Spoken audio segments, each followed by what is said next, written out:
Hey everybody, and welcome back to Horror Film Lovers. I'm your host, Jonathan Moody. I'm here with Michael McGlynn. Michael McGlynn is back, and we're going to be talking about a little 2005 film called Beast. And this was a Project Greenlight winner, which, if you watch the Project Greenlight, it does not make John Gulager a good director at all. It does not make him look good. Sadly, he is a good director. If you watch the film, it's fantastic. But it didn't make him look very good. And I was kind of sad about that because, he didn't he seemed very indecisive on things, and he pushed his family in the casting a lot. Now he got his dad, Lou, which we love from Return of the Living Dead and Hmm. many other films. Very famous actor. So that made sense for them to cast him. But I was watching the casting for this, and they were trying to have Beer Guy be his brother. I think his name's Tom Gulager. Um, Tom Gulager shows up uh in the second and third movie. So I guess he got his way once that movie, did well enough, or whatever. The first one did well enough, and they were going to make sequels out of it. Um, And but boy, did it change the pace for this one for me. I think that was why my greatest up and downs about this is like, if we're only talking about Feast One tonight, then it's like I've got rave reviews across the board.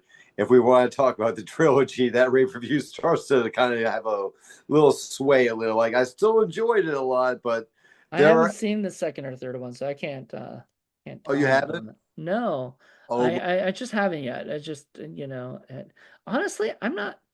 So I picked this, and I love the writers, the original writers for it. Who wrote the all of them. And they did the collection, and Saw movies and things like that, right? Patrick Melton and Marcus Dunstan. But honestly, I thought this rewatching it, I was kind of bored by it. I don't know.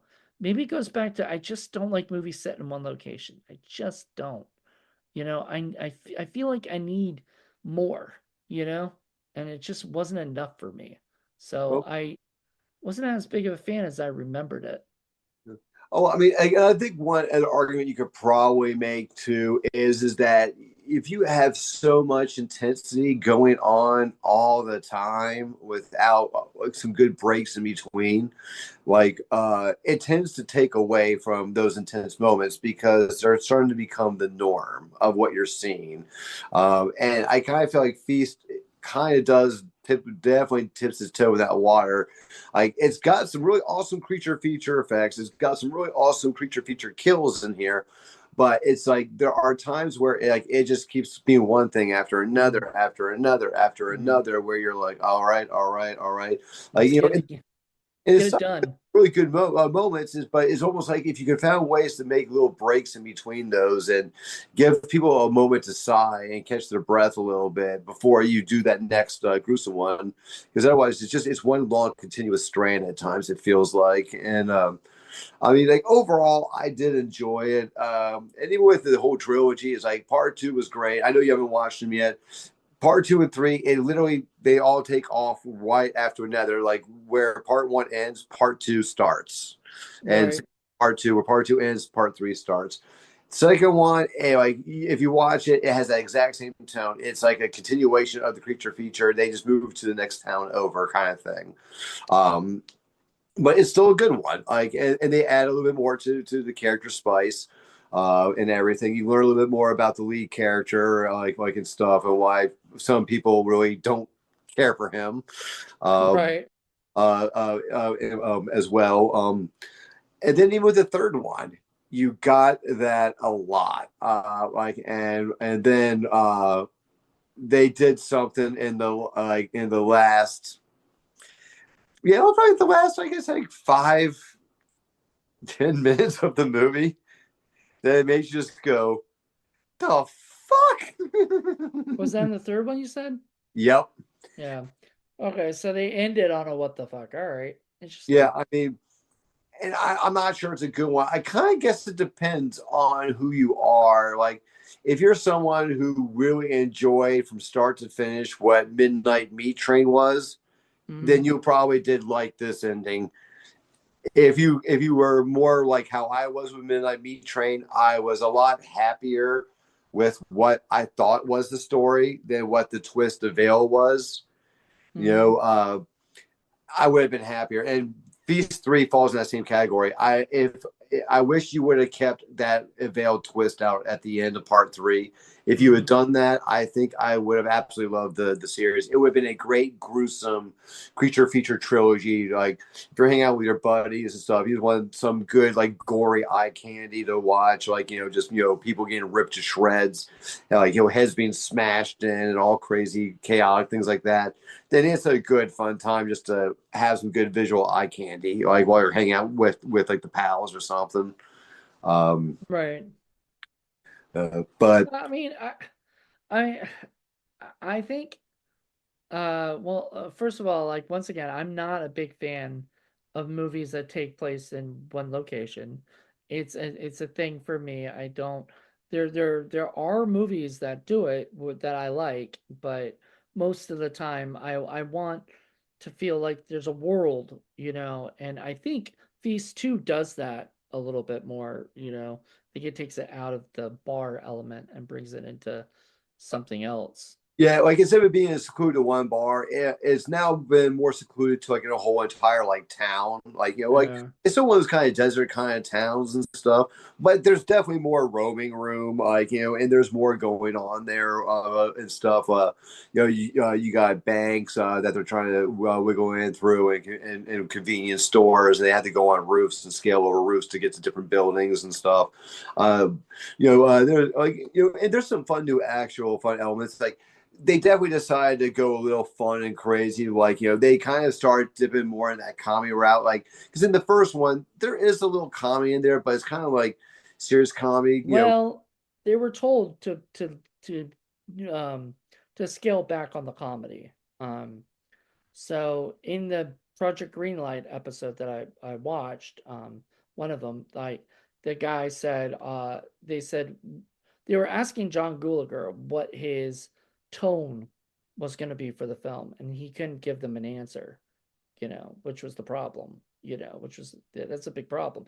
And I think I can tell in this movie that it does feel like it's all over the place at times, and I think that annoyed me too. Like there was some comedy, but then there was some really serious moments that just kind of was like this feels kind of weird. And then like what was up with the old lady in it? Like I felt like they didn't give her enough stuff to do. They kind of just made fun of her the whole time, in my opinion.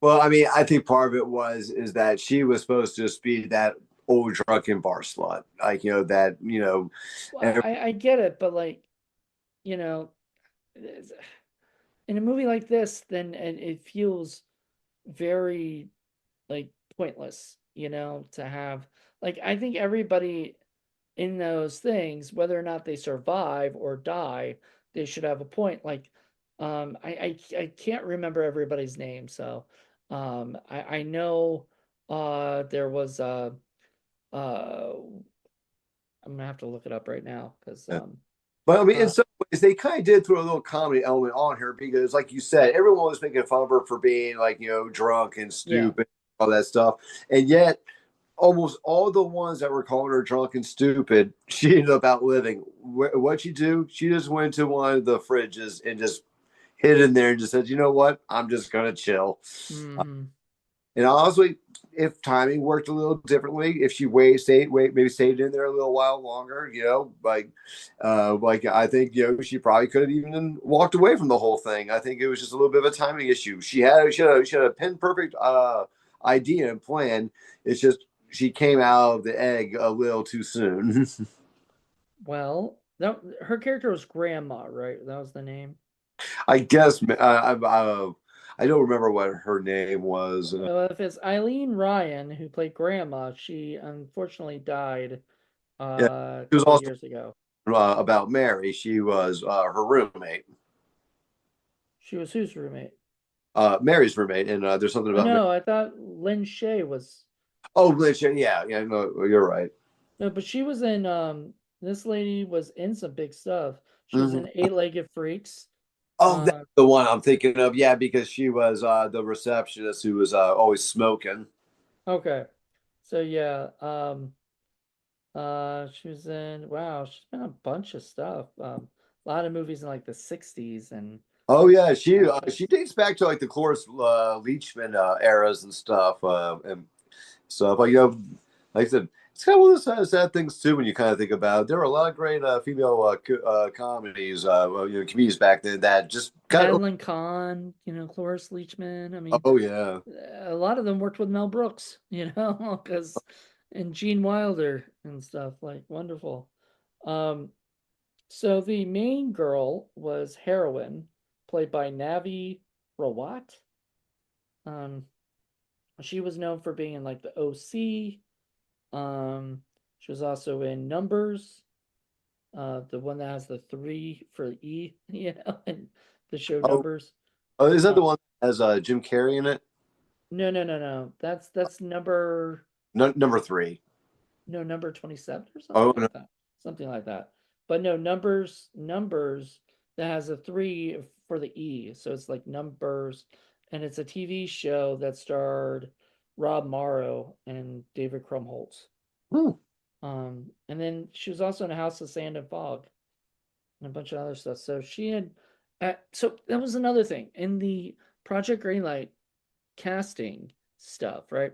So for people who don't know what Project Greenlight is, it was a contest where right at first it began as a writer director got a chance to direct a movie.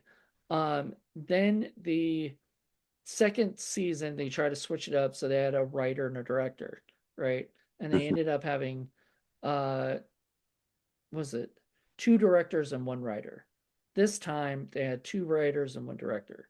So it was like they keep kind of switching things up. And the third season, the fourth season was not the same people. Like Ben and Matt were still there, but Chris Moore had left. And it actually in part three, it almost felt like Chris Moore had left anyway. Like he was just an executive producer, but he didn't really have much. He wasn't much talk on this as much as like everybody else, or whatever. He was my favorite part of the show, to be honest, because he was the no nonsense producer who comes in and tells you you're fucking up, and everything like that. And I don't know, maybe people didn't like that or something, but I loved it. I thought it was great. Did you ever watch Project Greenlight? No, I didn't actually. Okay. So in the third season, they wanted to do a horror film. So they asked everybody to send horror films because they had Dimension, Miramax had Dimension and stuff. And so in that thing there's people talking about like they wanted to the original budget I think was like 2 million or something for it, and then they were trying to raise it up, you know. And the way you raise it up, and this is interesting for people who want to know how Hollywood movies are made, but the way you raise up the budget is you get a star. So say you get Julia Roberts to want to start in your indie project, that they're going to want to pay Julia Roberts her thing. So they'll pay her money as well as raise up the budget to match, her being in it, right? But if Mhm. you like in the first Project Greenlight, the director wanted to get um Sean Penn in his movie. He didn't, but that's who he sent in a letter to, you know. But if he had gotten Sean Penn in his movie, it would have the budget would have skyrocketed to whatever Sean Penn's day rate is, or whatever rate is, and then you know what I mean. Mhm.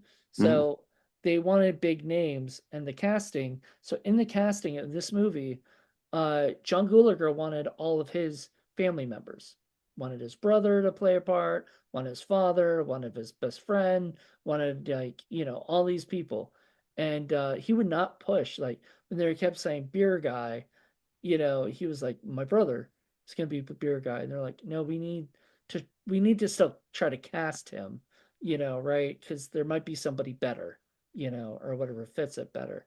And plus, you know, Hollywood producers aren't going to just like if Dave Kerr, let's just use this as an example, wanted to make Bloody Summer Camp a remake through Hollywood, they would go and try to get big time Hollywood people to be in the movie, right?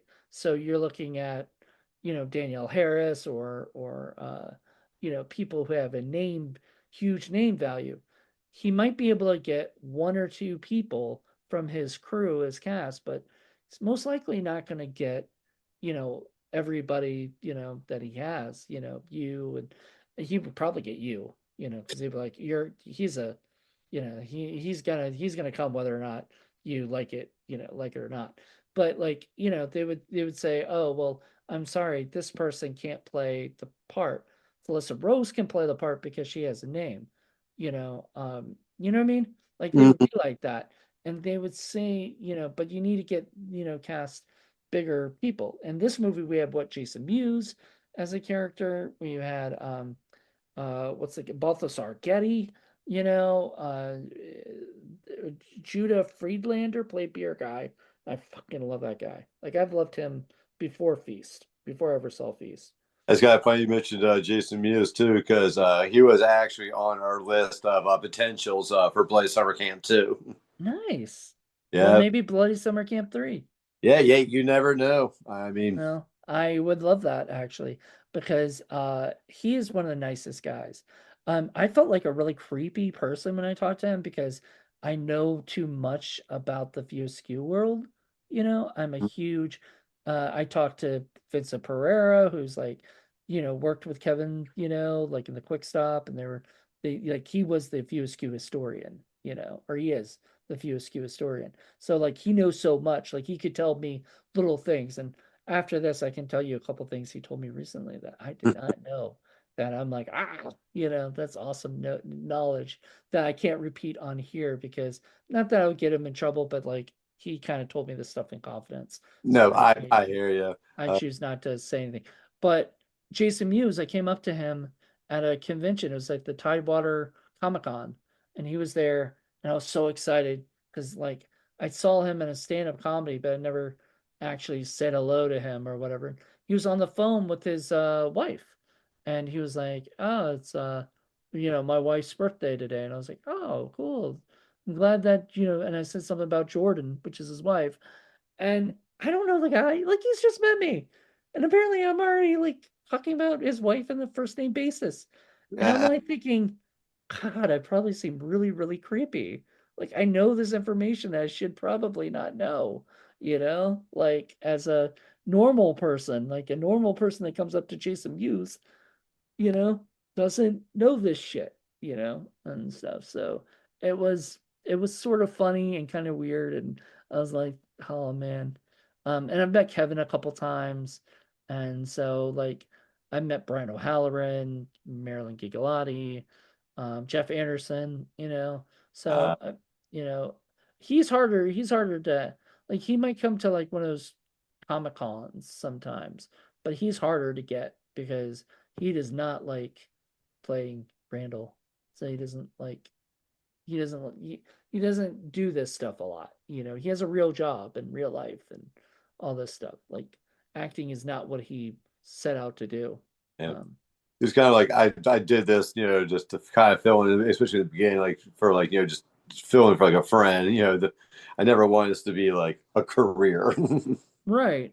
But then it became one, But you kind of embraced it more. Jeff, I don't know if you've seen any of the documentaries, but like Jeff keeps fighting, anytime Kevin was like, "Do you want to do Clerks 2 or Clerks 3?" He's like, "No, no, no, at all." And so guess he might be in Clerks 4 if they ever make one. I don't know. I kind of hope they don't. No offense.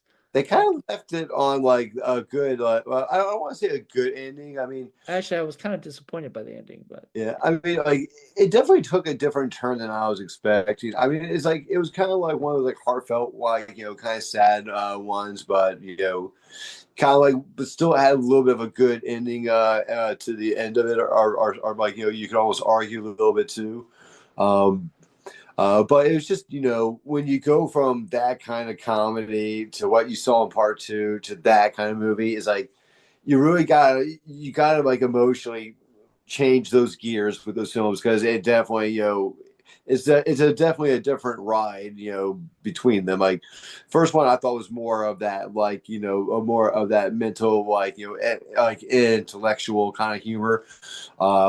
Second one definitely, I think, relied a little bit more on the slapstick and a little bit more of the visual. And the third one just kind of was just driving it home with a sappy, heartfelt story. They Mm, threw some good comedy on the way and stuff, but the end result, is what it kind of came out to be. And it's not bad, but it's definitely, I don't think, what a lot of people were expecting. right. And so it wasn't, I don't know. I'm mixed on the feelings on it, but I don't want to say anything in case people haven't seen Clerks 3. It does have a twist at the end that was not what I expected, not what I sort of wanted, but I think that's part of why he did it, Like I just wonder how people thought when they read it and they're like, "Really? We're gonna go down this route?" Um but it was, it was what it was. But anyway, to go back to this, This I was in this. Jason Mewes in this. I liked it, but I was just almost like it was so small of a cameo in a way. Like Oh, it felt very like it felt like he wanted like they wanted to put Jason in there, and I think in the casting like they just loved him, period. But like he's a Miramax staple, and everything like Clerks and Chasing Amy and Dogma and Jay Silent Bob have done very well for Miramax, and Dimension. So I think that's what I think they wanted to make sure that, and plus he did some horror films, he did a movie in Virginia. I don't know if you knew this. yeah, He wasn't did, he Tripper too, as well? Didn't he have a role in Tripper? I think so. Yeah, yeah. I I thought but he did, actually. I mean, like I say, I own the movie. It's been a hot minute since I've watched it, but I need to go back and watch again, because it was definitely a good one. I know I think it also had Jeremy Sisto in it from Clueless, and uh, and it okay. So and Jamie King, Thomas Jane, Lucas Haas, Courtney Cox. Well, because they were married for a little bit. Let's see, Balthasar Getty. oh So yeah, it's got our boy. Let's see, Jason Mewes, yeah, okay, I yeah, thought he was in there. Paul Rubens. Oh, that's right. And so was Thomas Jane, because Thomas Jane was the sheriff, and Paul Rubens was the promoter for the concert event. So who did you think it had in Oh, it? Jeremy Sisto, I think it was It from doesn't say him in it. for whatever reason. I kept on thinking like he was like in that one. I could be wrong about him. Yeah, I'm not sure. He's not in it, but um, For some reason, I okay. kept like he played Jamie King's abusive boyfriend, but I could be wrong about that one. Let me look him up and see if it just didn't pop up on the thing there. Mm, I mean, no, it's not good movie. popping up. Unless he just was completely uncredited that he didn't. No, like the role he had, like if it's who I thought it is, he had a role of a bit of a significance. Because like I said, I thought he was the abusive boyfriend that was hunting her down while she was at the music concert and stuff. That might have been Balthasar Getty. I don't Oh, know. and maybe that's who I was thinking of. Um, but yeah, he's in Feast as Bozo. Is it Bozo? Yep, I think so.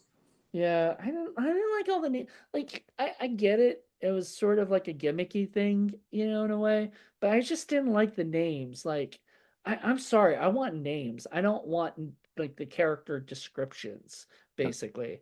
So like the character descriptions at the beginning, and with like what they thought their life expectancy was going to possibly be. Yeah, things like that. I just didn't I I did dig like that stuff. It those. wasn't my kind of cup of tea, you Well, know. fair enough. I mean, different strokes for different folks. I mean, that part didn't bother me. I thought it was kind of humorous, especially when like it's like some of them were true, and then some of them were like, no, you were wrong about that one. Actually, like that one Well, act. I mean, the movie's not wrong. The movie knows where it's gonna go, you know. So when they do that, they trick you, into Oh yeah, thinking, I thought it was funny because it kept guessing. Because there were times when they gave the life expectancies and like, oh yep, you're right. And then everyone's like, oh, you threw me off. Okay, um, like and also Henry Rollins was also in it. I thought he was actually pretty cool in that.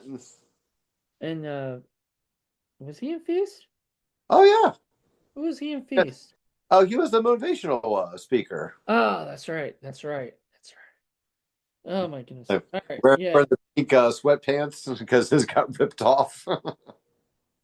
Um. So yeah, he was coach in it. Yeah. I liked him. I liked him. I liked Tuffy. Thought she was badass. Fun character. Um, that was a character he wanted. John Gulager wanted for one of his friends, or family members or whatever. Like that just drove me crazy. I'm sorry. That just drives me crazy. He didn't even think nepotism was a bad thing. When they brought that up to him, like, like this is like nepotism, you know, um, when you think of nepotism, what do you think? It was like, that's a good thing. And he's like, no. When I think of nepotism, I think this is bad. We should not be doing this, Hmm. because it's like Kevin Smith even said this when uh was Mallrats. He wanted to cast people from Clerks, and he was like, "Why would I do an audition when I have people that I know could do the roles?" And they said, "Because this isn't, movies." No, no, it was Chasing Amy. Chasing Amy. He had written it for Jason Lee, Ben Affleck, and Joy Lauren Adams, and they said, "We want David Schwimmer." No, wait. They want Jon Stewart, David Schwimmer, and Drew Barrymore. Completely different than what it would have been. It would have been a weird to me. It would have been a weird movie. I would not have liked this, and I could not. I cannot see David Schwimmer playing the Jason Lee role. Like, no. Oh, I was going to ask who was playing who, but yeah, David. No, that one. You that personality would not have worked for one. Like it's just his condescending, Jason Lee's condescending. No, it's not even the same ballpark. I'm sorry. I mean, like Yeah, they're just different, and yeah, so yeah, because he wouldn't have been the lead. Jon Stewart would have been the lead, which is even weirder because Jon Stewart was not a lead at that time. You I mean, know, I think he would have been okay. I mean, I'm happy he went to Affleck instead. Don't get me wrong. I mean, as far as acting chops go, yeah, Affleck's the stronger actor. Period. Uh, I I honestly, and I don't know if Drew Barrymore would have done that role, you know? Like, even though there's like no nudity or anything, but like there's a lot of like lesbian talk. And I don't think I've ever seen her play a lesbian. Like, I just don't think so. You know? Like it's a more serious role that she's not known for. Now, not saying she couldn't have done it. I just don't think she would have wanted to do it. I think she would have looked at that and said, I don't want it.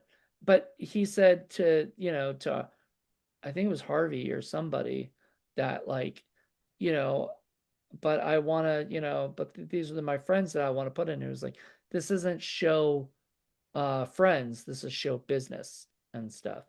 And that's like sort of a typical line people say, but it's true though. Like, when you put John Gulager, or no, Gulager puts Gulager in your film because he's got a name value. He brings something to the table. People go, oh, that's the guy from this, and this, and like they've seen him somewhere, or whatever. mhm. Um, the other one I really loved is Dwayne Whitaker. Um, I was like, wait, is that Dwayne Whitaker? And I was like, fuck yeah, I forgot he was in this movie. And I fucking love that guy. He was in fucking Pulp Fiction, and he works with Tarantino a lot, and he's just fucking class act dude. And here he is. He's in this movie, playing a pretty badass character. Um, he was he was Maynard in Pulp Fiction. So it's just nice seeing all these, seeing all these people or whatever in these in the film, but that's because they fought him on that, you know? They kept telling him you got to put these people. And I what they should have said to him is, look, if this movie is a success and you can make a sequel, most likely you'll have a chance to, you know, uh, cast whoever, a lot of people that you want, right? Mhm. You know, because you have more sway with the studio. But right now, you got to work with the studio. The studio wants, big names or people that people recognize, and stuff, or just really good actors, you know, like that's why you audition, you Yeah. know. Well, and the thing is, too, those studios a lot of times have a lot of these actors already under contract. They're just trying to find the right films to fill them in and stuff. Those Drew Barrymore like and stuff like those three people were people they Miramax under contract. They were supposed to do another movie with them, so they said why not? They were thinking Chasing Amy, and that would have been for like a bigger budget. And then he said, um, I could do the movie for if you let me have these people, I could do it for a certain amount. And they're like, if and it was like uh I think it was like 200. I can make this for 200K. Like, we'll give you 250K. And he goes, all right. Yeah. Like he won something. And he told Scott Mosier, that the producer, and he's like, hey Scott, I asked, I gave them a number and they gave me more. I was like, oh, what's the number? 250K. And Scott's head just went like, how can I make this movie that should be millions of dollars for 250K, you know, budget? But you know what? It it looked great for a movie that cost 250K, to be honest. hmm Oh You no, know, I mean, one of the key things is like I've found myself recently with some of more of our recent films is that getting all these locations and stuff really just fill it in. Kind of like what you were talking about earlier, just being set that one location.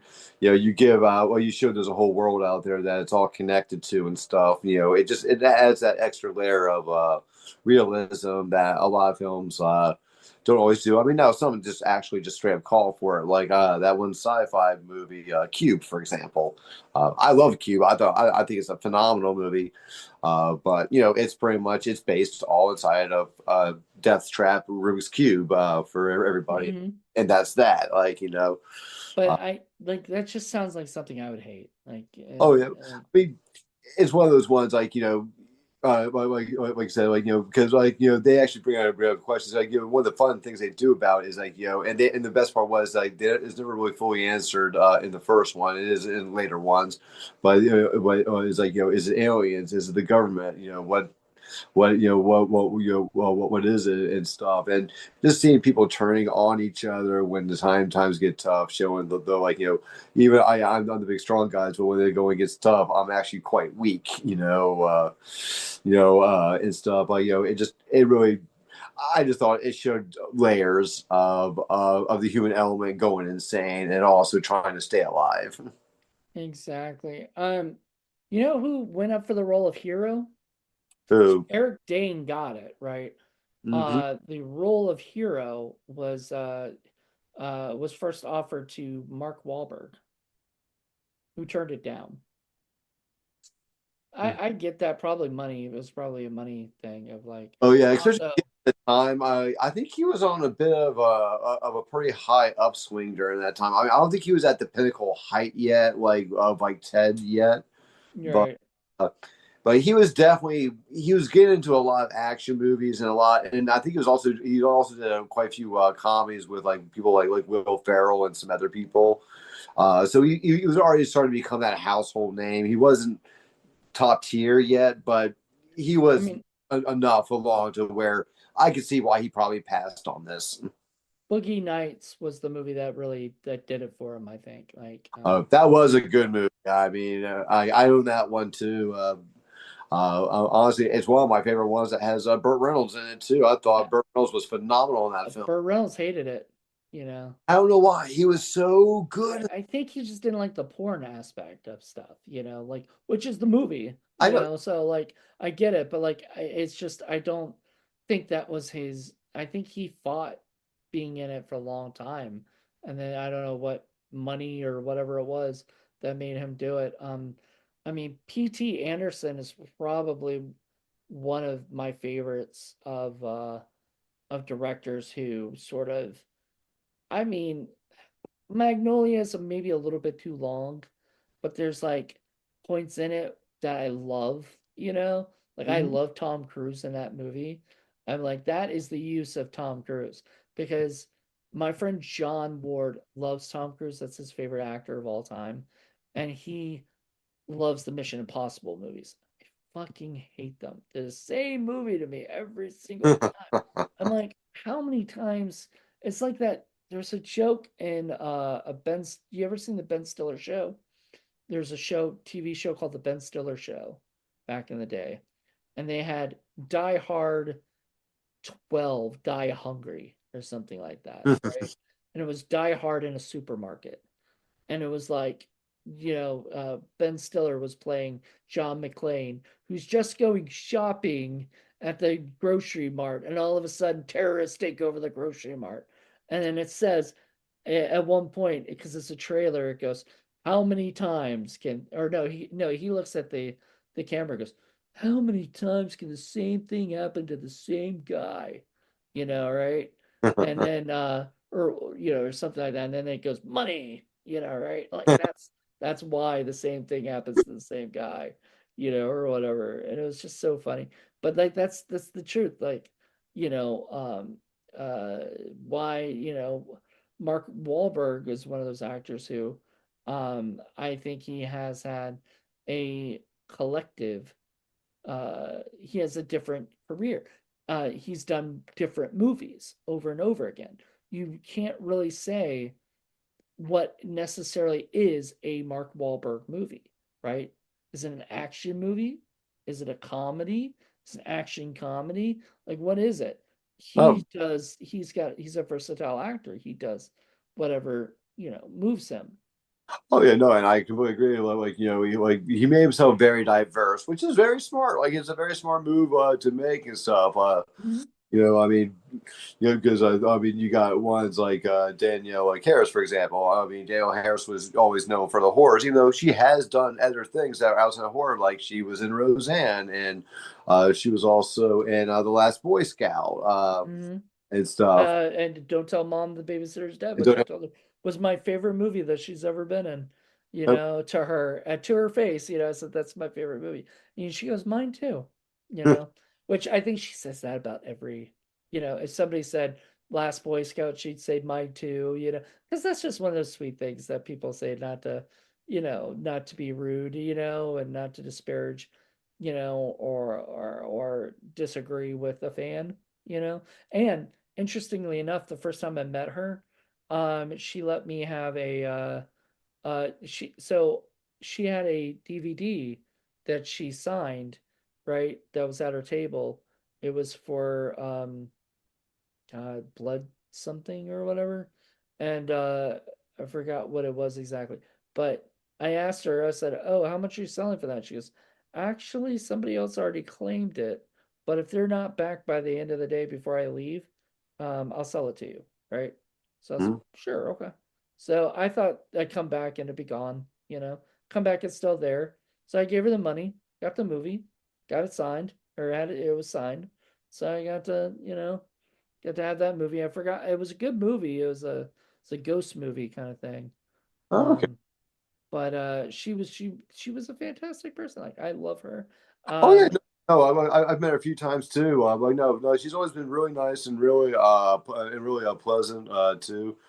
mhm. She's very sweet. It was funny. Also, I was friends with this dude. I'm not gonna say his name because we're not friends, but we're not friends. You know what I mean? Like we're not enemies or anything. We just don't. We just kind of moved on from each other. But I was with him, and he was gonna prank uh, Robert Hall, I think it was, from who did like the Laid to Rest movies and stuff. He's since passed away, sadly. But he was gonna prank that guy, and he looks over and he sees his girlfriend, right? And he says, the guy looks over and goes, "Hey, do you mind if I prank your boyfriend? I'm gonna, blah blah blah blah, right?" And she looks over and goes, "Oh, please do go right ahead." She walks away, and he goes, "I think that was Danielle Harris that I just talked to." I was like, "Yeah, that's Danielle Harris." Like she was like, she's so super duper like down to earth, and that was before she got married, and I think she has a child now, and stuff. Like she's had a awesome life now, like she's been busy, so I adore her. To go back to Tom Cruise real quick, the reason I brought up Tom Cruise and all that stuff is because like most of the time he plays Ethan Hunt, like whether or not he's Ethan Hunt or he's another action hero, like in that there was a sci-fi movie that he was in, that I forgot what it was called, but it was like it was kind of like Groundhog Day, where he Oh yeah. kept eating Tomorrow Never Dies or something like. tomorrow. Oh, like. I own it only because they did it in 3D, and I thought it'd be a cool movie to check out in I 3D. have it in 4K, Edge of Tomorrow. Edge of Tomorrow, Um, yeah. but it was also called Tomorrow something or whatever, Yeah, I think too. die repeat. That was like Live, Die, Repeat. Yes, and so Edge of Tomorrow, and if you watch that movie again, he's Ethan Hunt. Like he has no range on that. But then you watch something like Magnolia or Tropic Thunder or all these legend. other movies where directors actually cast him to be different than that character, then I just love it. But I feel like he's just gotten so used to playing this one character that even when he plays Jack Reacher, he's that character. You Mm, like you can't differentiate Jack Reacher from Ethan Hunt. Like if you put them in the same room, they'd be the same character, in my opinion. John Ward would probably disagree with me and think I'm crazy for saying that, but that's how I view it. And so there are some actors out there that can do that. Uh, Balthasar Getty, I know him from things, but I don't, like if he was in another movie, I wouldn't know that's Balthasar Getty, and everything. Maybe that's good because sometimes, you kind of want actors to blend in, right? Like, true. to the movies. So, you know, um, but anyway, I don't know if you ever thought about that about certain actors that they just play the same role so much that it becomes them, you know. Cough, cough. Will Smith. Cough, cough. Yeah, Will Smith is one of the main, you know, unless he's doing something like Ali, where he has to actually play Mhm. somebody who is specific, to it, then he, does good. But man, that jab in Jersey, to go back to Kevin Smith, that jab in Jersey Girl, where he's like basically Ben Affleck is trashing Will Smith, and saying like basically the Fresh Prince will never, amount to anything or something like that, and everything. And later he meets Will, and has like a heart to heart, like nice, like he never told him like I lost my job because I was trashed due to the Stone Age or whatever. But it was, you know, it was such a nice like scene, and so I love that movie. I think I I would love for that movie to get a special edition like Blu-ray or 4K or something because I would own that in a second. I don't know if you've seen Jersey Girl. Oh yeah, no. Actually, I think I own that on DVD with Liv Tyler and Ben Affleck. Jennifer Lopez for like 2 seconds, like she's only in it for a little bit and then dies. And then I think everybody got so happy because they were so tired of Bennifer, like at that time or whatever. Oh, I'm still tired. Like, dude, Ben Affleck, stop going to her. Like, she is, she's poison to you, like just, and stop finding girls named Jennifer. Don't be dating Jennifer Lawrence. That's my, yeah. that's my little advice to him is they never work out. Jennifer Garner didn't work out. Jennifer Lopez didn't work out. Jennifer Lawrence won't work out. Just stop with the Jennifers, you You know? know what? as long as he stays faithful, I'm willing to bet him and Jennifer Aniston could work out. No, don't do it. Don't do it. Don't. I love Jennifer Aniston.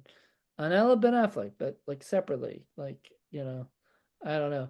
Is Jennifer Aniston married right now or anything? What was Or that? is she like with somebody now or anything? I'm not sure if she is or not. She might be. I don't know if she's married or not again, because sometimes actors just kind of do it. Like they get married and then all of a sudden you never know that they just got married again. Oh, well, I mean, yeah, especially after divorces, some people like they move right on to someone else, and other people want to take a break from it all and just focus on them. Neither one's a wrong avenue. That's for sure.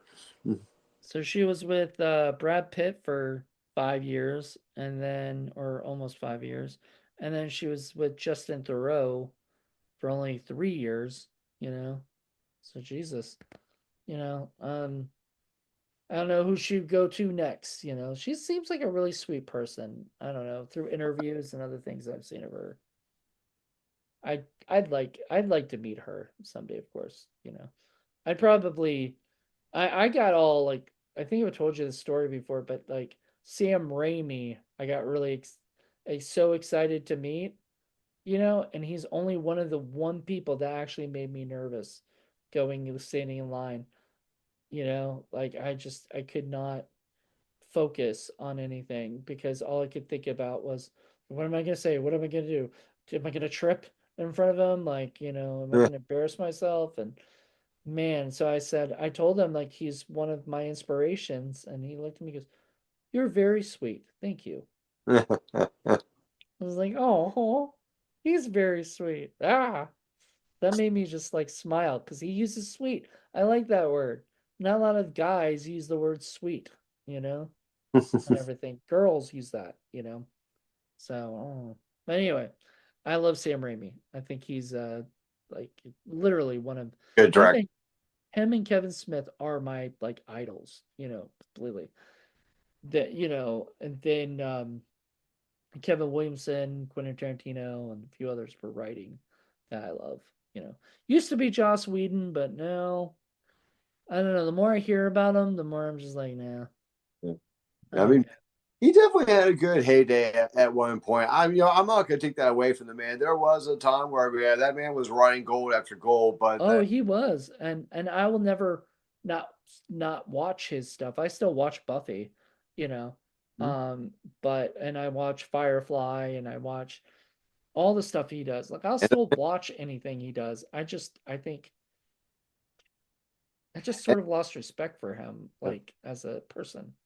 I mean, when you hear about a lot of things that have come out, like and stuff, yeah, I can Just understand. how mean he is. Like I don't want to know that, it's like you never want to meet your heroes, Yeah, and stuff. And and I think it came out full force too when he went over to do Justice League because man, yeah, a lot of the talent was very vocal.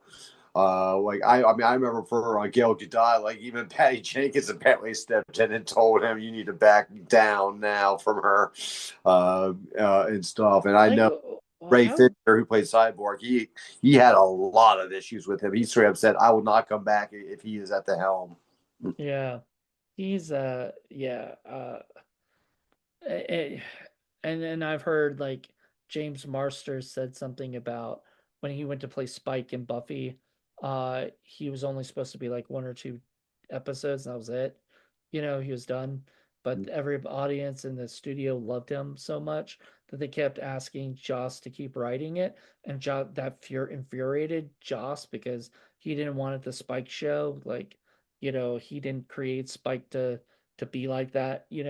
So Mm-hmm. he like one day he like shoved James Marsters up against a wall and said, you know, uh, you will never be a big star in the show and everything like that. And something like that. And I was just like, when I hear stuff like that, just how just nasty he seemed to be with people and ego driven. And we talked about before the show, ego is the number one killer in this, Oh in yeah. this industry and stuff. And we would rather have people who have no egos, about themselves, who at least, they've got to have some confidence about who they are. But like, you know, don't don't be like thinking, "Oh, I'm the best person in the world. I'm gonna go," and all this stuff because that just to me that just makes you, you know, I don't know, just annoying. And I just don't get it either. I mean, because there are people like you and I, like, we're just grateful that we're even able to be able to do this, like, at all Mm-hmm. stuff. And then you got these people like, not only do you get to do it for a living, but like a very, very prosperous living. Right. You would think that you would be happy. I mean, because it's like hitting the lottery. I mean, it really is. I mean, like you got the golden ticket, and instead of being grateful and happy and and appreciating what you have, and especially these cases where like it's like these characters that are in your films and the fan base that gave you this prosperity, you just think that you would have a little bit more graciousness to you, like, and just be grateful Mm, for the fact that you get the one in a million could ever get. right. Well, and here's the thing with Joss at least. I don't know about many other people because most of them don't have this, but Josh is, Sorry, you I'm know, so you sorry. are you okay? Oh yeah, yeah, I'm good. I just Okay. had a little congestion there. Um, Joss is a third generation writer, meaning like his grandfather and his father were both writers in TV. So he was always going to be a TV writer, like, or he had that. If he didn't want to be that, he could have done something else, but most likely he would always have that as like a potential job. He'll walk in and meet with people, and people probably already knew who he was because he was a Whedon, kind of thing, right? And so when you have that already, you have an ego. Like I hate to say it, you're gonna have an ego, but it's a matter of like being humble, you know, like not everybody gets to have that opportunity, Hmm. and everything. And humility is something that you don't, in my opinion, it's not something that you already have in you. It's something you have to learn. You have to learn humility and everything. And until people learn humility, they, usually they'll keep their ego if that's what is driving them, And I even told you before the show that a lot of people do really well in this industry with egos because they're not afraid to say, like, I'm the best. I'm going to keep going because they don't think they're going to fail, right? And if they fail, they don't consider that a failure. They consider that, well, they don't like me, like, fuck these guys, I'm going to go higher than them, right? And they push themselves and everything. And that's why I feel like there should be some ego when it comes to this industry if you really want to rise up, you know. But there's gotta be that humility too. You gotta know, like Joss Whedon now has got to be eating crow and knowing I fucked up majorly. What can I do to fix this situation? Okay, maybe not be an asshole on set. That Hmm. might help. I, Yeah, I don't. it, it get back on track to like what it started off as a really great roller coaster ride, and get back. In some ways, as bad as it sounds, but a lot like it works in so many different walks of life. Go back to the basics again. Build on what made it so great to begin with, and start afresh. Like that's the best way to get people to come back again. Yeah, just I mean, I wish that because I know they talked about doing another Buffy movie or a show or something, and Sarah Michelle Gellar recently said she would do it because she was doing that Dexter show, and she said that it actually brought some like thoughts that like if somebody did a really good reboot, she Hmm. would be all for it, and stuff. And I'm like thinking, all right, well, first of all, I'm glad that they never went with the what is it, the uh freaking race reverse Buffy, where there was gonna be a black girl who played Buffy. Not that I don't think a black girl could play Buffy, but you'd have to change the name because have you ever seen a black Buffy, like that just doesn't make any, like that just would be like, changing the color and keeping everything else like that. That's ridiculous. But you could do, because Joss Whedon had a show called Frey, or not for a show, but like a comic book series called Frey, and there Mhm. were like other vampire hunters in that, and they could, I mean, very easily, or there could just be a new Slayer, and people would go for it. People don't need to see the word Buffy; they only need to see the Vampire Slayer part. So it could have been something else with another name and kept it in the same universe. But that's not what Hollywood thinks about. They think, oh, people aren't going to recognize this property, so if unless you put Buffy as the name in it and do it as a remake, it doesn't make Mm. any sense. So, anywho, that's my opinions on things. I'm hoping that I'm hoping that they do kind of somewhat try to bring him back to the fold, and he's able to do it. I mean, if the Jeepers Creepers guy could keep making movies, or whatever, why can't, you know, why can't anybody else, right? You Well, know, the fourth one is done by a new director and stuff, but that's also where I think it fell to. where it bombed, I think that unfortunately he's going to be back.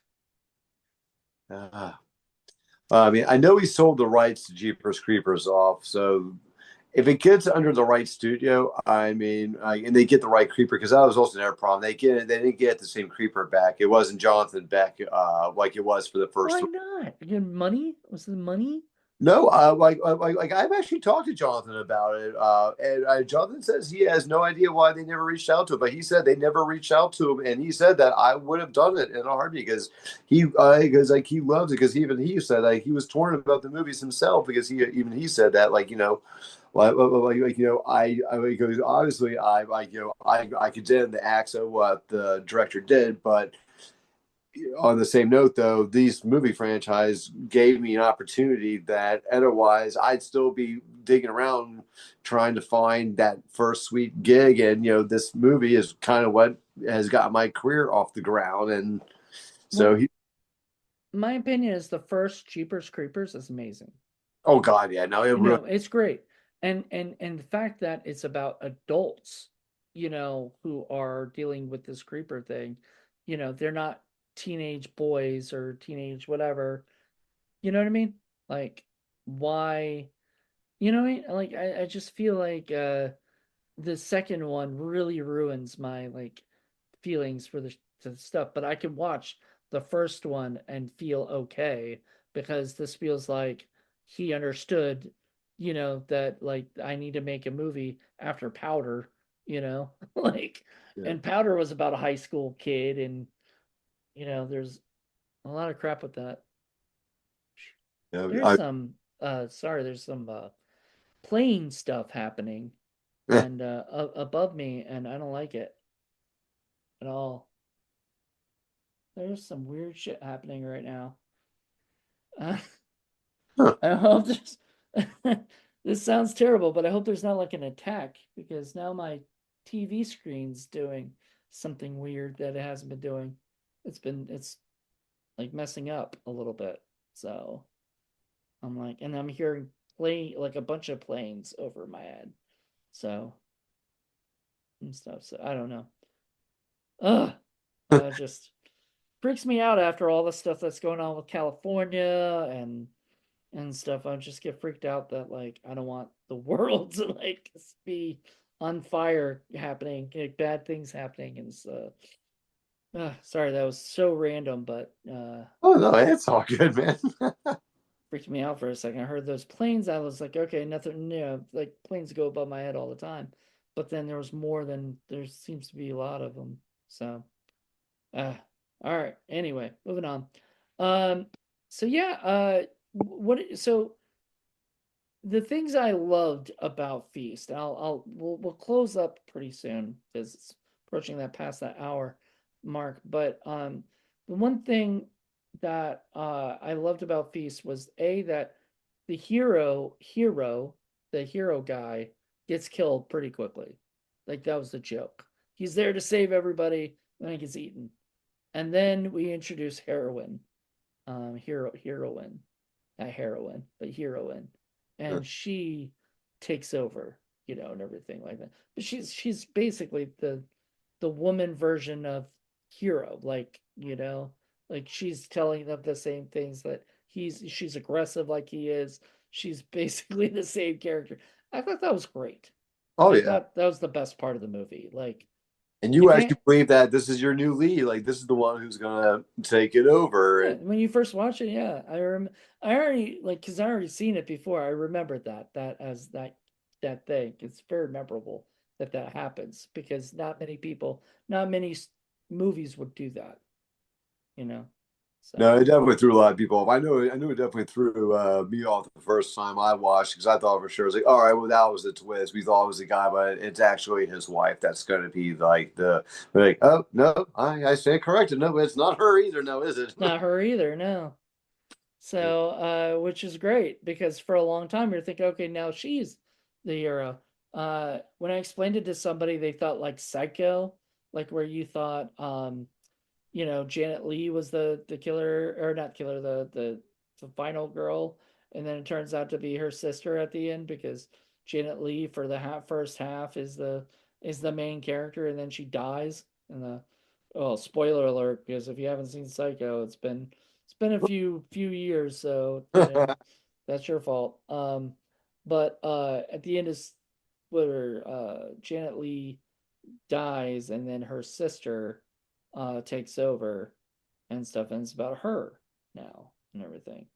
So I don't know. I just thought that was kind of a cool little twist, you Yeah, know. there were a lot of things I liked about Feast. Like I liked the different kind of characters. Like there were some you're rooting for, some you just couldn't wait to get killed, and then like some that you saw, survive that you actually kind of got a little pissed off about. But fortunately, gets rectified later on in the series. Like one of the ones that stands out for me, obviously, is the waitress. You know, Hmm. you left them all to die. Let's call it what it is. You could have gone in there. You could have at least saved it easily, at least half of them. Instead, you just got in there and said, "F you all, I'm out," uh, and just drove off. But fortunately, you know, she shows up in like in the I think it happens in the sequel and a lot of really bad things end up happening to her, and you're like, you kind of had a lot of that coming. Like you definitely deserve maybe not all of it, but a good chunk of it. Yeah, Hmm. you let these people to die. Like you knew the likelihood of them getting out were pretty slim, and you had no like reservations about that whatsoever. Hmm. Well, I mean, honestly, all in all, it wasn't a bad movie, Oh no, really. It wasn't really, no, not at all. But it just wasn't. The more I watch it, the more I'm just like, I'm just not that into it, and I don't know if I really want to watch the sequels because I couldn't, I don't know. Maybe I like the sequels. Maybe I like the sequels more, and because you liked the first one more than the sequels, sort of, like I think you said it gradually gets worse in Uh, your opinion. Well, actually, the sequel was, in my opinion, I enjoyed the sequel and the second one just as much as the first one. I think they added a little bit more, they went more of that comedy element, but I still enjoyed it just as much. And even the third one, it was like, I was digging the third one too. I felt like I knew what I was watching here. And then they just threw a curveball surprise at the end that like I said earlier, it was not needed. It did not need to be in there. In fact, I think it kind of tainted what was a great trilogy. You could have cut that out. In some ways, I'm at that point now where I just go, you know what? Like when I get to that point, I just stop watching. I'm like, I don't need to see it. Where it ends right now is enough for me. Like There you I go. think that I want to get. Hmm. Well, with that being said, what do you want to do next? Like, what's your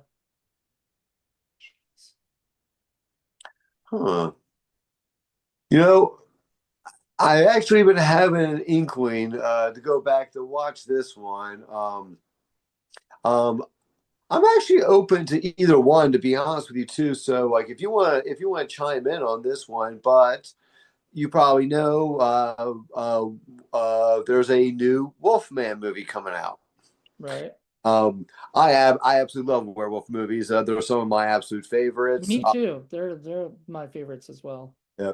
So I was already kind of leaning towards one or two. I was either thinking we could watch the original Lon Chaney's The Wolfman, or if you wanted to, because I think it falls under that same time era where I'm not impeding on one of the other ones.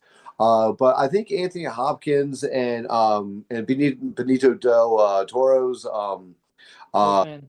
Wolfman also is in the 2000s. So that Yeah, there's in the 2000s. It's not in the 1990s or 80s. So yeah.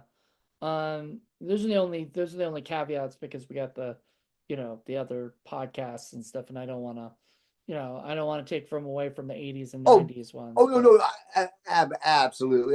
And I've even said before there are so many other movies like outside. but I love the Wolfman Lon Chaney and I love the Benicio del Toro one. So that's up to you, man. You choose. You choose which one you want to go Oh God. with. Oh, mm, That's a tough one, man. God, that is because that was a good remake. Actually, that one does fall under your time era though, and it's not really. It kind of is like a Wolfman story, but the Michelle Pfeiffer, Jack Nicholson, Wolf movie, that was actually Yeah. one, but that I felt think we're gonna do that in the '90s horror at some point yeah, because we talked about it. But it's a uh, good. I love Jack Nicholson, man. You know, And even James Spader, he did great in that film too. we just did a Wolf movie for '90s horror. What was it called? Um, shoot, it was a great you know, I can't even. I don't know why I'm not. My brain is blanking at the moment. I Madeline picked it out, which was funny because I had never saw it. I had never seen it before, but Bad Moon, you know. Oh yeah, that's a good one. Yeah. See, I like werewolf movies because, I like movies where the people turn into a werewolf, and go around, and then they turn back, and then it's almost like blacking out, from a drunken stupor. You just Oh, wake up and you're like, where the fuck are my clothes? yeah. Like, how did I get here? Actually, one werewolf movie. I was a little late to the party. I actually watched it for the first time, like it was maybe like 2 years ago. Dog Soldiers. I didn't like that as much. I need to rewatch it, but I didn't like it at first. I really did not. I Uh, own it, but I there's something about it that just sort of bored me, and stuff and watching it. I don't know. so No. what's your favorite werewolf movie? Um I mean, this is gonna sound like cliche and shit, but of course American Werewolf in London probably. Like Oh, that's the go-to werewolf movie. It's either that or The Howling.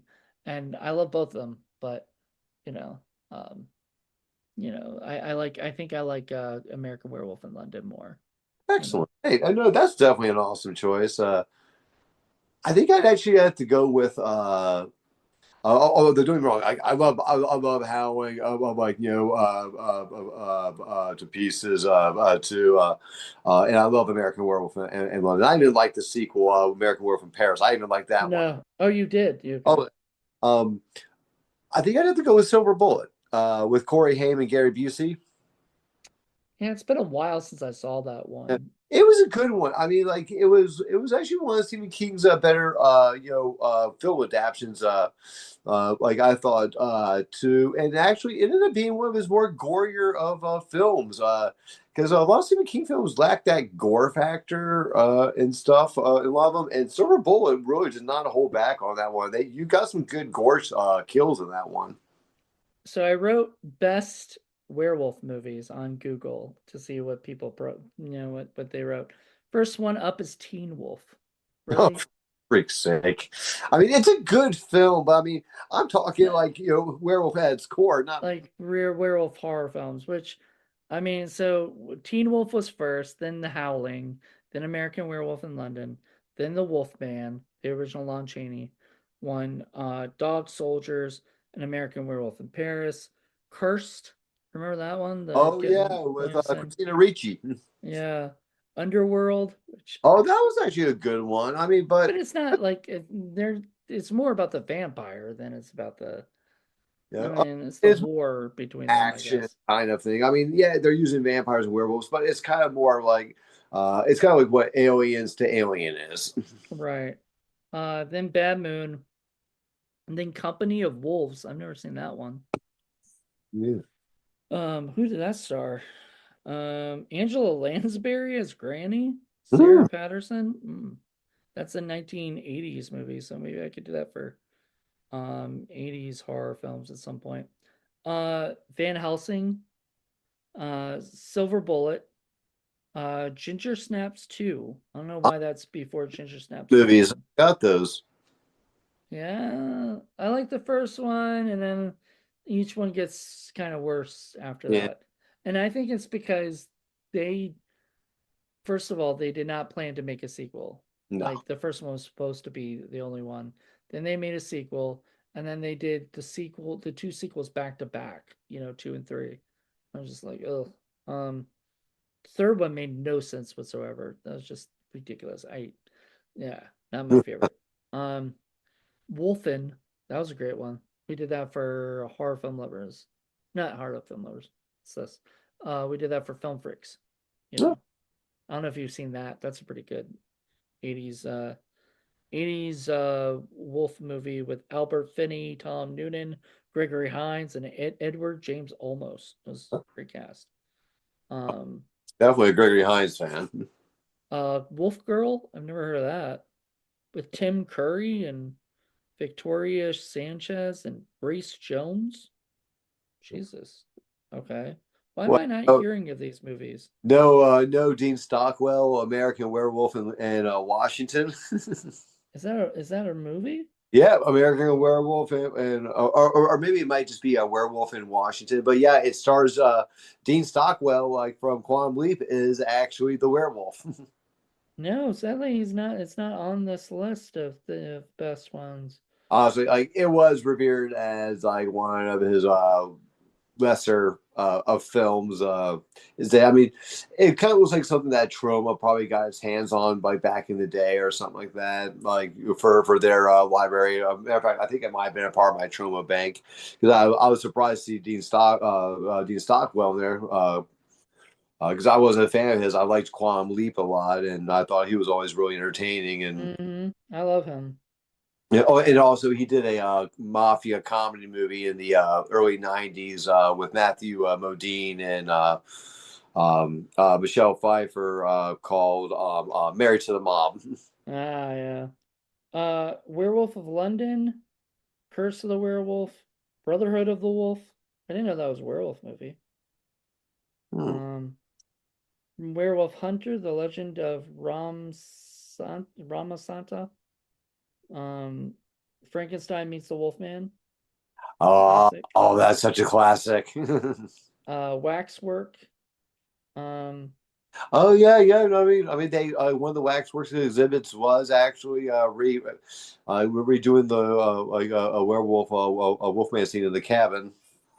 yeah, actually, I'm friends with a girl that I believe, I can't say this for sure, but dated Anthony Hickox, the director of that movie and Oh, stuff. And she said he was such a nice guy, but he was very troubled. There's kind of, a lot of artists are, oh yeah, like, tortured soul kind of. yeah. My mom's a werewolf. Full Moon High. The Full moon, Beast. What? yeah, full moon high. The Beast Must Die. Um, Scooby Doo and the Reluctant Werewolf. I actually watched that one recently. Like, I actually watched that when I was sick. I wanted something light while I was in bed, recuperating, and HBO Max had just a whole string of these Scooby Doo movies, and I just started kind of going crazy on those. Well, good to know because I might check. check that out because I fucking love Scooby Doo. Oh, I do too. Um, Scooby Doo, where are you? And you do too. You know. Over Uh, here. Curse of the Queer Wolf. I actually met the director of that, so that's weird that that popped up as that. But Wolf Guy, Cry of the Werewolf, The Legend of the Wolf Woman, The Fury of the Wolf Man. That I think that's got to be a Hammer movie or something. I would probably Um, so. Scream of the Wolf, Lone Wolf, Dr. Jekyll and the Werewolf, and The Werewolf. Uh, is that it? Is that all? Oh wow! So that's a lot of werewolf movies, and most of them I've never seen. Weird. Yep. So I'll have to check some of those out. I've seen the popular ones, Dog Soldiers, and all the Wolfman movies. All right, so pick which Wolfman movie do you want to do? I decided we'll go with Hopkins and Benito del Toro, and the reason why Nice. is because I know at times we're gonna talk about the original too, so it's gonna come up anyway. It's gonna eventually come up, but it's nice that you're doing a remake after the other one. And we can talk a little bit about the new one, like, kind of compare and contrast if we liked which one did we like better, which remake did we like better. You know, um, I honestly do not have very high hopes for this new Wolfman movie. I'm hoping that I'm wrong, you know, but the trailers do not look interesting enough. And on top of that, that girl in it, her voice just like it's like nails on a chalkboard to me. I'm sorry, she's a little girl. I get it. Like, like I shouldn't whatever, but when she like screams like "Daddy, no!"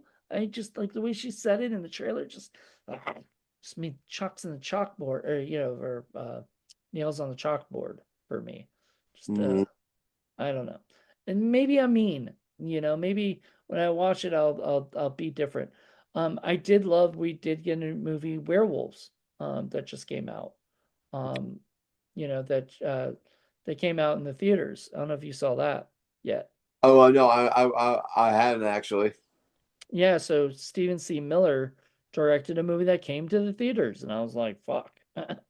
I've interviewed Steven. I'm friends with him. I know him. I mean I'm not like we're not like buddy, but like, he and I are friends, so on Facebook and other things. So we talk, So I was like, all right, I gotta support my boy, like he's got a movie in the theater. I would like people to do that when I get movies in the theater, Oh, But if absolutely. that were to happen with me, I would love for people to go take pictures. Oh my God, I'm seeing my friend's movie in the theater, because honestly, independent films going to the theaters is one of the biggest things that's happening right now Hmm. and it happened last year and is hopefully going to continue to happen because Hollywood has not been getting their shit out good. Like, they've been having a lot of problems because, and I'll be honest, there's a couple big problems. One thing was the what is it? That's stupid. Uh the strike that happened Hmm. and everything that caused basically almost a whole year, for remember a lot of people's slate of films, they only had like one or two that they were able to get out, you know, in the theater. And so yes, last year was a very slow year. Um, my friend John Ward and I and my friend and his friend Philip, who I guess could end up being my friend, or whatever, invited me on Philip's show where we talked about what's coming out this year. One of them was we talked about Wolfman because that was in January. We talked about all the films that we could, all the way up to December, and stuff of what's coming out this year. And the big thing uh was it uh the movie well the Wolfman first of all didn't kind of I told him about my feelings on that Um, but there was a lot. There's a lot coming out in this year, and I they're making up for it. You Oh, yeah. know, I would say, for me, I think the biggest one for me this year coming out, for studio wise, is I'm actually really looking forward to Thanksgiving too. yeah, they don't have a date for that yet, though. I don't think, even though I'm sure it's November. Yeah, it'll Um, definitely be November. They already said that the sequel was coming in November 2025, and they're already starting to promote the poster artwork for it. Uh, Good. But yeah, and I really look forward to that one. I loved the first one. Like the first one gave me what I was kind of like been wanting from all the new slashes, like that I felt like Scream and I Know What You Did Last Summer, like weren't really capitalizing on, which is like just the over the top good gore kill kind of thing. And Thanksgiving just checks that box over. Well, Terrifier 3 did that for me that last year, like Mhm. absolutely. So like, and that was an independent film. So like independent films being on the big screen this year was not something I had on my bingo card, for 2024. But it became a thing where all of a sudden I was seeing a lot of independent films, get out on in the theater. And I love that. Like keep doing that, please, for the love of God. It's so awesome to see it like on the big screen, and like you said, just having a lot of people coming out and like taking photos at being there, like yeah, we're here at this premiere, like and as one of your films. It's like Or even if it's not a premiere, just them being there because like for werewolves, it wasn't even a premiere. It was like it was out world like nationwide. So mhm. like anybody could go out there and watch it and everything. And when I saw that, I was like, oh my God, this is awesome. Like I didn't mind that I even went by myself. Like I actually kind of liked being by myself because as long as I was with an audience, I was with an audience. If I was by myself and like completely I probably would not have enjoyed it as much because it was more fun watching it with the audience and Mhm. hearing everybody scream or gasp or laugh or whatever that particular emotion was. My friend Joe Turk did not enjoy that movie very much. He said there was a lot of issues he had with it. I probably overlooked a lot of the issues because he's my friend, and and I was just happy to see a movie he was in. Like I was probably the worst person to kind of say anything about that movie because I was a little biased, but it would be the same thing as if Bloody Summer Camp 2 was out in all theaters everywhere and I could just post about it and everything. And even if like I was like, oh, Bloody Summer Camp may not have been maybe it's not as good as the first one or something, right? Which I don't know, I haven't seen it yet. So, but I'm saying like if it weren't I would still look at that and be like, I love this movie. I'm watching it because my friends like this and I'm here. You know what I mean? Like it's just a different feeling when it's somebody you care about's movie, Mhm. and stuff, or that you're happy that they're because I mean that dude's worked with Bruce Willis, has worked with Sylvester Stallone, he's worked with some of the big things, never in theaters you know? Like his stuff's always gone direct to video and stuff, or direct to streaming now. So like this was the big thing in the theaters. Like to me, that was awesome. Like I love that kind of stuff. And so I think there's one that's coming out soon that I really, really want to see. It's in January. It's called Presence, and it has not popped up on my Regal thing yet, my Regal app yet. So have you heard of that? It's a ghost story that is directed by Steven Soderbergh. No, I think I have. You got when you if you find out about it, you definitely should check it out. I don't know. I don't even know if you go to the movies anymore. Oh, I do like on occasion still, but I'm more picky and choosy. Just part of it is just the cost, the time, and the energy.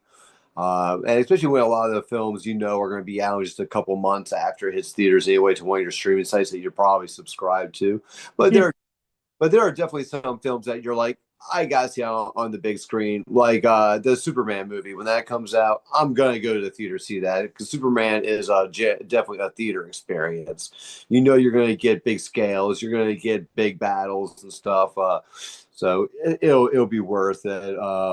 But like, but then like say like if there was like a new comedy movie that came out, like I that one I'm like, well, I don't really think I need to see that on the big screen to enjoy it. Like like I can watch it from home and I'll get the same effect, as I would in the theater. Like it doesn't add anything for that for me. So why am I going to spend the money on that when I can just watch it for free in a couple months? Well, there's a couple movies I want to see definitely next month too, and one of them's Hard Eyes. I want to see Oh yeah, that. that does look good. I showed that trailer to my wife the other night, and she actually says that yeah, she wants to go check that out. So we're gonna squeeze that one in there at some point. So it comes around Valentine's Day, and my friend Ashley, uh, who I go see movies with a bunch. Sometimes I see it with her and her husband, but most of the time her husband's working or can't make it, so we just go, or whatever. And so she was like talking to me today. It was like, hey, have you seen you know, um, what do you think of Hard Eyes? Right? I was like, it looks good, but you know, um, I don't like it looks like something I would go on a date with somebody with, to watch, right? And stuff like that, like a good date movie. And then she said her husband would probably, loan her out to me for the day. And I Eh. was like, that sounded really wrong to me. I don't know. It's like, I don't know what that means. It feels weird, but I was like, I mean, I do love watching movies with her. Like I mean, there's nothing that ever obviously ever happens. It's just going to watch movies, but it's still funny, that she was like that, you know. Oh, and I'm gonna probably see that one. That one I probably will see in the theater as well as I'll see Thanksgiving two in the theater. Part of that too is also like I'm happy that we're getting these like seasonal slasher movies because especially in those two ones. I mean, Valentine's for the longest time, all we really had was My Bloody Valentine and the remake and Valentine. Mhm. Thanksgiving was even a more of a shortage. We had like technically we had Blood Rage and then we had the Thanks killing with the turkey. We also have a movie called Blood Feast. I Oh yeah, don't that's the one I think I meant Blood Feast. No, but there's Blood Rage and Blood Feast. Now, Oh Blood yeah, oh the Feast, twins. well, Blood Rage was the twins, Yeah, and then okay, Blood right. Feast is this movie about a killer turkey on a turkey farm during Thanksgiving that Uh, it was weird. It's a weird movie, but the one thing I don't like is that they actually show like the murdering of a turkey, which I Yeah. mean, totally makes sense considering that eventually it will be murdered, for whatever. But I'm like, I don't want to see that, like me personally. And Paul had forgotten about that before he showed me and filmmaker John Johnson that and stuff. We were like, oh, like we weren't expecting to actually see the death of a real turkey, Yeah. on I mean, like, screen. even faking it, I don't know. Like most of the time, you don't need to add the animal bit to it. I mean, No, I'm very much pro critter, so I love we are all what? well, we are too. Like Yeah. like with ours, like usually for us, uh, uh, kids, like real young kids, and animals are just off the table for us. Like, nope. That's understandable, They'll you go know. into the sunset happy and have a good happy ending. Everyone else around them who's of age, probably not, but they're gonna be fine. Well, I mean, and then there's movies where the animal attacks, and generally I want the animal dead. Right? Because unless I really don't care about any of the characters, then I want the animal to kill all of them. But movies like Cujo and Man's Best Friend, and even this movie I just watched for 90s horror films, which was Shakma. I wanted Shakma to die, because he was killing everybody, so he just can't, whatever. But also, like, a lot of those animals are in pain, when they react that way, when they're that aggressive, they're in pain. And if they're in that much pain, they sort of need to go. Like one of my dogs was in a lot of pain, and he lashed out and tried to bite everybody, you know. We had Hmm. to unfortunately put him down, and it sucks because we loved him, but I mean, Well, dangerous. quality of life thing too. I mean, if he's in a lot of pain, he's not happy and he's not having a good life. And unfortunately, making that very, very tough call. I'm not going to deny that, but I mean, sometimes it just is for the better good. I mean, you gotta have to do. I mean, even though I mean, I'm a big diehard animal lover. I mean, I got three cats, I got a dog, and we've had multiple dogs and multiple cats in the past, and losing one is never easy. Like it's always like, all right, I gotta fill that void again somewhere because there's just something the party's is missing. So yeah, no, I Yeah, definitely that. I agree. And I mean, like I said, you know, I'm really big on, you know, animals and stuff. So I don't like seeing them die. And like even though it looks really fake and bad, the movie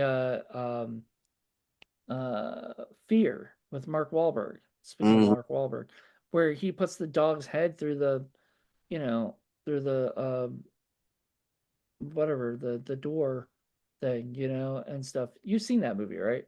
Oh yeah, oh yeah. Yeah. No, I definitely have. I was actually just thinking of the background grin because because with you in that movie is exactly how my wife is with John Carpenter's The Thing.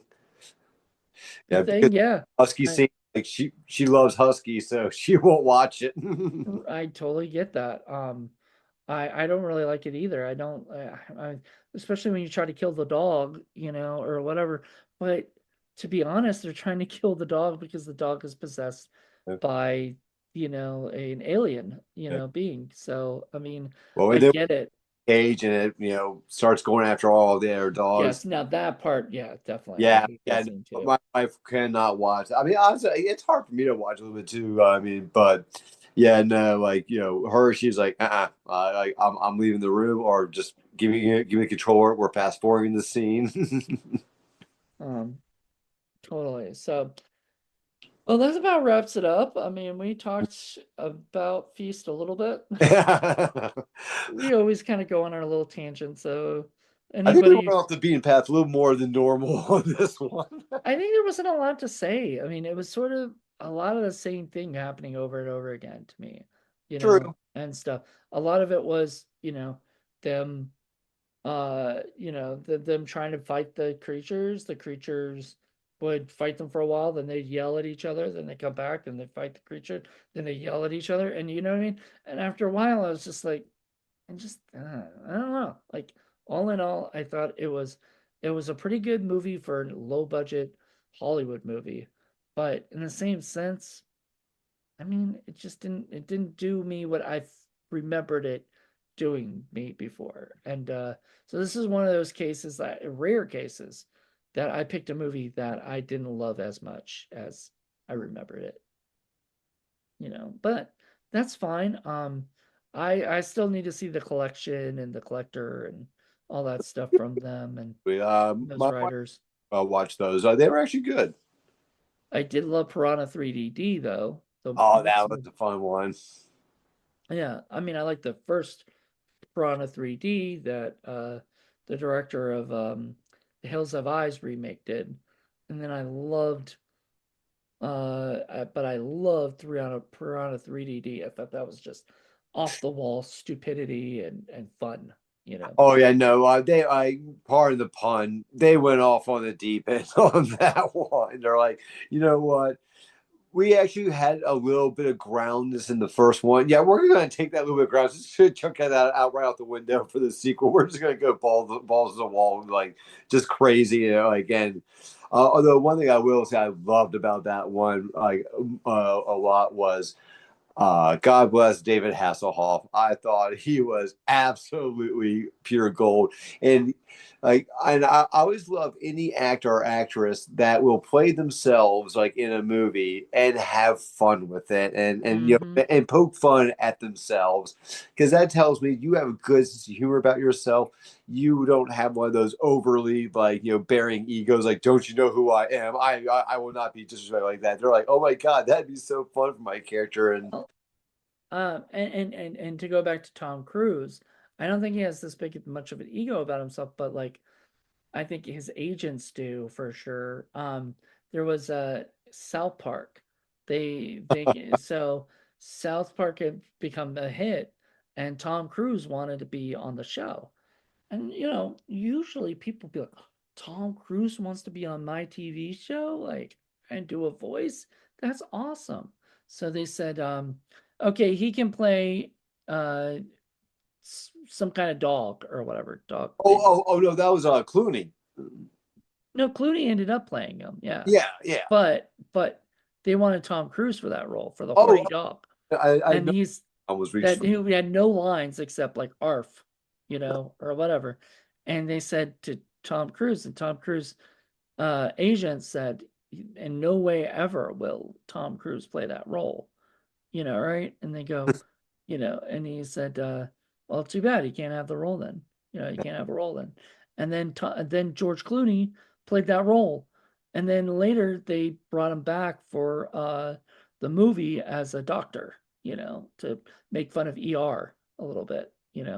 Oh, like, and the funny thing is too is like that was not really a downgrade because during that time, Clooney was a very hot commodity. I mean, he was like most of like most desirable men like for many years during that time era, and like you said, like his role in ER, and he was in so many other like movies and films that were like were hits all because he was in it too. So it's kind of like they didn't really exactly downgrade. Yeah, I guess is what I'm saying. Like, I'm Yeah, not. no, he like, so my dad and I had talked about this before, but doing like who do I'd like to bring this up because I brought this up on the one podcast that we talk about movies that are coming out, and this is a good discussion. Who do you think is an A-list star? Well, it was stars. Yeah, like who are the A-list stars right now? Right now. Well, I mean, I'd always have to say will always be there. Anytime she decides to come out and do a movie, like it's got like she's going to be an A-lister, which is Meryl Streep.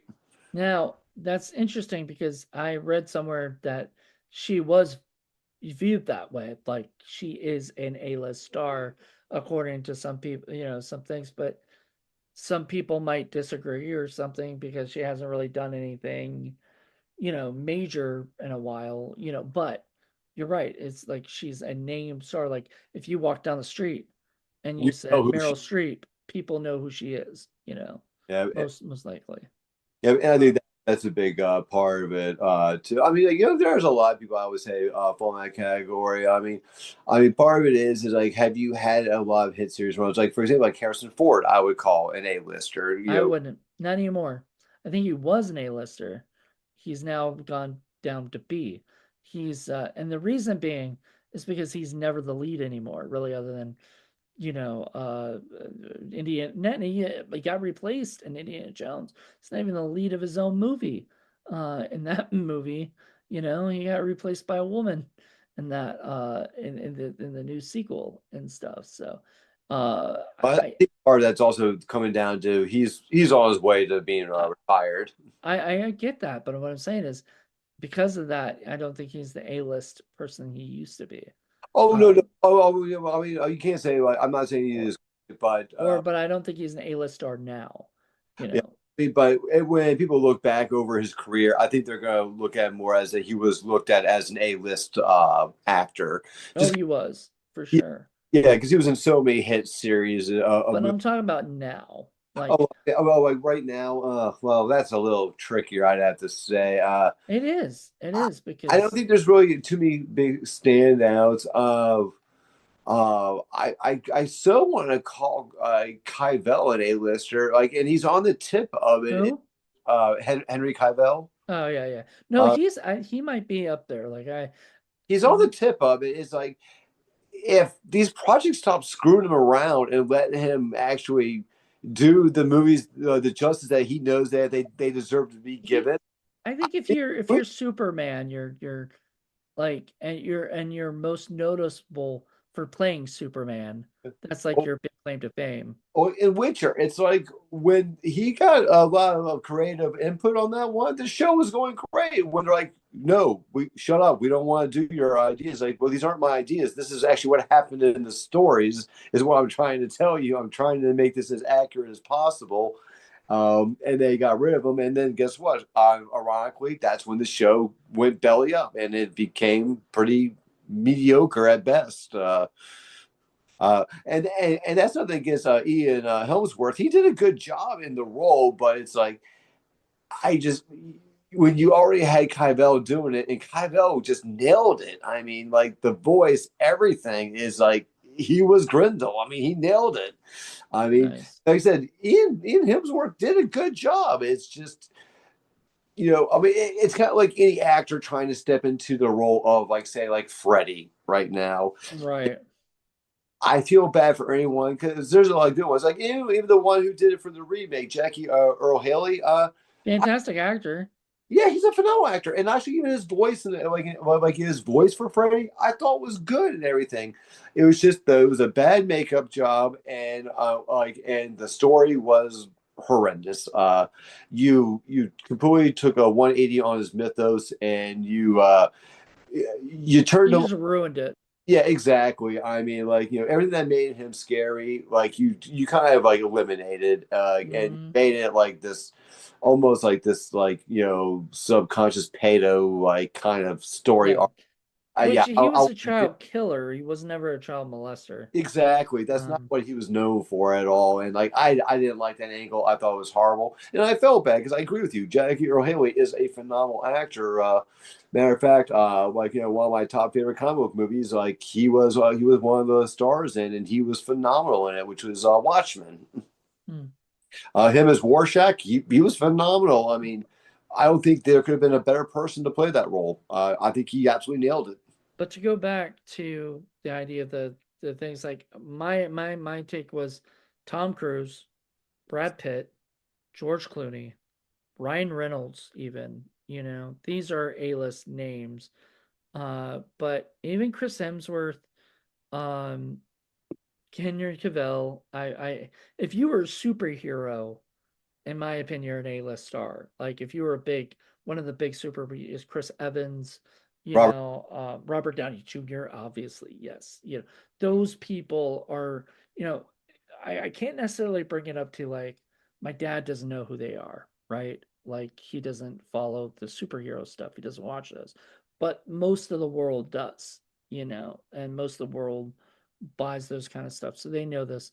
Um, Timothy Chalamet might be, sort of an uh, up, maybe he's an A- star. He's not like, oh, he's an A-lister, but he's a lower tier A-lister, you know? only because of their artistic backgrounds, and the prestiges of the stages they still show up on nowadays. I just thought two people I would probably put in the A-lister. Um, Ian McCullen and Patrick Stewart. I don't know if I put Patrick Stewart in there.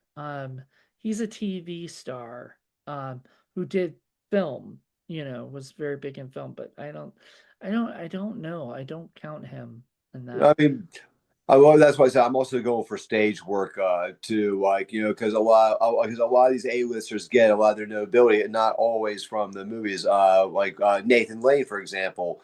Like yeah, he did great in a lot of movies, but he nowadays he's more revered for all of his stage work he does, Hmm. like on Broadway and stuff. Like actually, when he The did the producers and stuff. yeah, I mean that that actually rose his stock, like to all new levels and He stuff. was great in the Birdcage, like he's a great actor. Movie. That was such a great movie. I know it's just Robin Williams would have been a lister if he was still around. Like Oh yeah, unless he sort of kind of dried up. I mean, Jim Carrey, A-lister.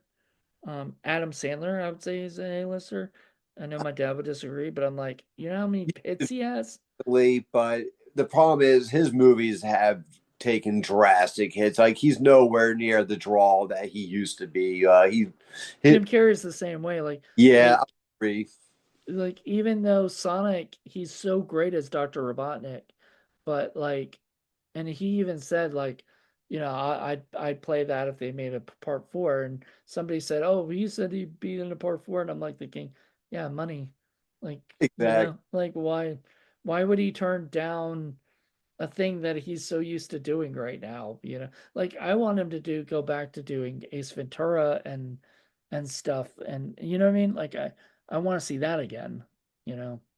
Yeah. I mean, it kind of feels like too, like like that kind of stigmata that when you see all these big name actors are now doing a lot more family oriented, kind of like take your kids on a Sunday kind of movie experience kind of movies.